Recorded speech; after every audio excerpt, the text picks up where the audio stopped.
Lieutenant Colonel, if we had 10 hours, we would just keep maybe going in a straight line. But because of time constraints, the way I do things sometimes is we just put the little piece of the puzzle back there and then we go over here and go over here. So we're going to fly somewhere here for a minute and just go straight to Iraq, to Baghdad. And a lot of people talk the talk, but maybe they don't walk the walk. But when I'm in the presence of somebody like you, I'm very humbled. Very great and courageous man, Lieutenant Colonel. And there was a combat mission at one time, and you had handed your body armor over to your driver. Can you tell us a little bit about that? That's an incredible story. Yeah, that was Robert Delgado. He was my driver. He lives in Houston, Texas. I still stay in touch with him. Still, visit him when I can. He had just become a new dad, and we did not have enough of the real sturdy armor plate, body armor to go around. Of course, I had it, but he had something called a chicken vest, and so I traded it out. I took his chicken vest. I gave him my body armor. We had a real big mission that we had to go out on.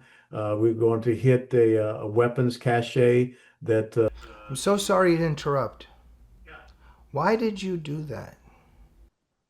because that's the nature of leadership. When my dad told me goodbye, when I left home to go out to Fort Sill, Oklahoma for my first tour of duty, he looked at me and he said, look here, Lieutenant, my son. He said, the most important thing you can do is take care of your troops. He said, if you take care of your troops, everything will fall in line. And that's just something that stayed with me the whole time, is that it's not about you. It is about the men or women that you're called to serve, especially when you're in a leadership position. So to me, and people always, would ask me, what was my most important philosophy as a leader? And I would tell them that I'm not the most important person in the unit. I'm the most expendable person in the unit. If I train up my troops to know what they're supposed to do, if I fall, they're going to continue on because they're going to understand their task and purpose and they're well trained. And so that's why I traded it out with him because, it was important to make sure because I made a promise that I would do everything possible to bring my men back home to their families, to their wives, to their sons, daughters, mothers, fathers, cousins, aunts, and uncles. And so I wanted to make sure that that young father who was not there for the birth of his son, that he would get to see his son later. And so we actually went out on mission to go after a terrorist cache, weapons cache, kind of just north of our area. And we ran into an ambush. And he was actually shot in the chest. Amazingly so, it ricocheted off of the body armor and it ended up going clean wound through his, I think his right arm. But if he had had that chicken vest, he would be dead. He would have been dead.